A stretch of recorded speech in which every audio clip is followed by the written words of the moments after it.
Assalamualaikum warahmatullahi wabarakatuh. Alhamdulillah kita masih bisa bertemu kembali di channel YouTube Lintang Junior. Semoga dimanapun kalian diberikan kesehatan, diberikan rezeki yang melimpah, dan dijauhi dari mara bahaya. Tentunya untuk kalian yang sedang sakit, semoga cepat diangkat penyakitnya. Amin ya Allah ya Robbal Alamin. Kali ini saya akan membahas tentang khodam lagi. Tentunya jika di antara kalian yang pernah merasa bermimpi bertemu dengan khodam, nah ini apakah bisa dinyatakan benar? Nah ini akan saya ulas ya. Untuk kalian disimak videonya dan kita mulai saja ke pembahasannya.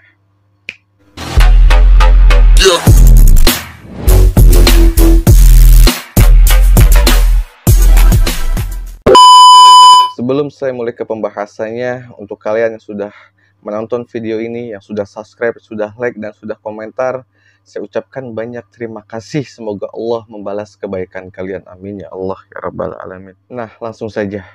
Bagaimana ketika di antara kita pernah bermimpi bertemu dengan khodam, entah itu sosoknya harimau, entah itu sosoknya naga, entah itu sosoknya kakek-kakek, entah itu sosoknya nenek-nenek, entah itu sosoknya perempuan bergaun misalnya ya. Nah, ini apakah bisa dinyatakan khodam? Nah, menurut saya kita harus sadar diri terlebih dahulu. Kenapa? Karena jika kita orang awam tiba-tiba bermimpi bertemu dengan sosok dan sosok itu mengatakan khodam leluhur, nah ini bisa 30-70. 30%-nya benar, 70%-nya itu salah. Kenapa? Karena sosok khodam ini ya, kalau orangnya yang dituju belum terbuka hijabnya atau belum waktunya ya, itu tidak akan bertemu. Jadi balik lagi ke orangnya. Kalau orang awam ya, nggak belajar spiritual, nggak rajin puasa misalnya, mengamalkan sesuatu atau wirid tertentu, orang awam aja tiba-tiba kedatangan di alam mimpinya tuh ketemu sosok seperti itu, ya itu bisa dikatakan 30%, 70%. 30%-nya benar, 70%-nya itu tidak benar. Karena sosok-sosok gaib atau jin ya, itu bisa berubah atau mengakui dirinya itu adalah khodam pendamping. Jadi hati-hati. Nah, makanya kalau di saya pribadi, cara pengecekan khodam di dalam tubuh itu tidak instan. Ya, ada prosesnya, ada tata caranya gitu loh ya. Jadi nggak instan. Banyak sekali yang saya tahu, ya yang saya tahu di aplikasi seperti di TokTok misalnya, di ada lagi tuh lupa saya namanya. Pokoknya ada beberapa aplikasi yang saya tahu itu banyak sekali spiritual atau yang mengaku spiritual itu ya, banyaklah yang langsung menerawang, anu ada khodamnya ini, saya melihat sosok di diri Anda itu sosoknya seperti ini, seperti ini, seperti ini. Melihat dengan melakukan pengecekan itu beda. Contoh, saya melihat kamu ya, ada sosok misalnya harimau, tapi belum tentu itu khodam. Belum tentu itu khodam. Bisa jadi demit dia menyerupai khodam, atau saat itu berubah wujud menjadi harimau. Itu melihat, tapi ketika melakukan pengecekan jadi ada tata caranya gitu loh. Ketika kita bertemu dengan khodam atau kita berkomunikasi dengan khodam itu ada etikanya, ibaratnya seperti itu, atau tata caranya, nggak asal. Dan hati-hati, karena dunia gaib atau hal mistis itu tipis perbedaannya, tipis sekali. Bisa benar dan bisa tidak, itu sangat tipis. Makanya kalau saya pribadi melakukan pengecekan dan ada tata cara khususnya dan prosesnya tentunya ya.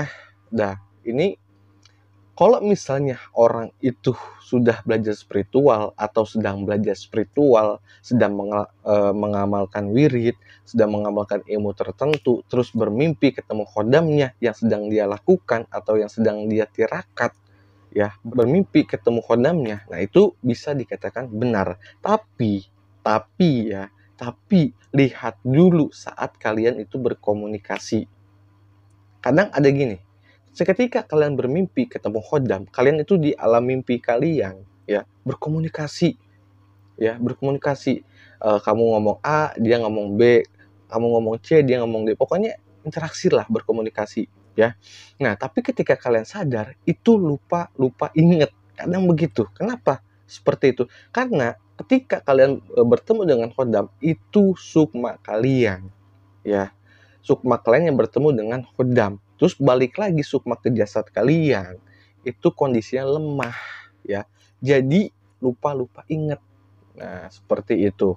Jadi intinya itu ketika kalian ya bermimpi ketemu dengan sosok gaib yang mengaku dirinya itu khodam, itu harus dilihat dulu diri kalian. Apakah kalian awam? Apakah kalian belajar spiritual? Nah, itu sangat perlu sekali. Karena yang saya jelaskan tadi, ya monggo disimak agar kalian itu paham dan jangan merasa bangga ya. Tapi gini, ada orang atau tipe orang yang halusinasinya itu tinggi. Jadi ketika orang itu melihat YouTube, melihat YouTube tontonan tentang khodam gini ini. Nah, tontonan yang di YouTube itu masuk ke alam bawah sadar dia, masuk ke alam mimpi dia. Jadi bersugesti, halusinasi. Nah, itu bisa repot sekali ya.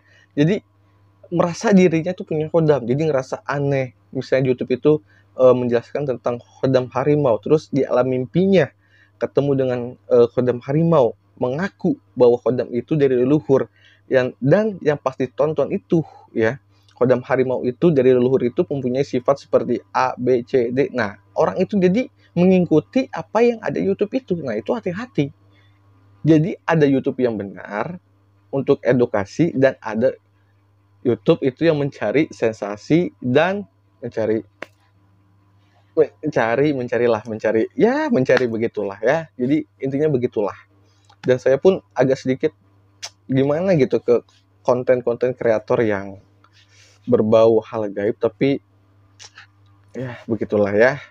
Sedikit gemes sih. Ya, tapi ya sudahlah. Nah, disimak untuk kalian pelan-pelan agar kalian itu paham. Dan abis ini saya akan membuat video ketika kalian mendapat suatu amalan di alam mimpi dari leluhur. Dan itu bisa dikatakan benar atau tidak, dan boleh diamalkan atau tidak. Ini akan saya bawakan di video selanjutnya. Untuk kalian yang ingin tahu, silakan di subscribe, di like, dan di share. Untuk kalian yang punya pertanyaan, silakan tulis di kolom komentar. Saya pamit undur diri. Mohon maaf bila ada kesalahan atau ucapan atau perbedaan versi ya tentang hal gaib. Saya pamit undur diri. Mohon maaf. Assalamualaikum warahmatullahi wabarakatuh.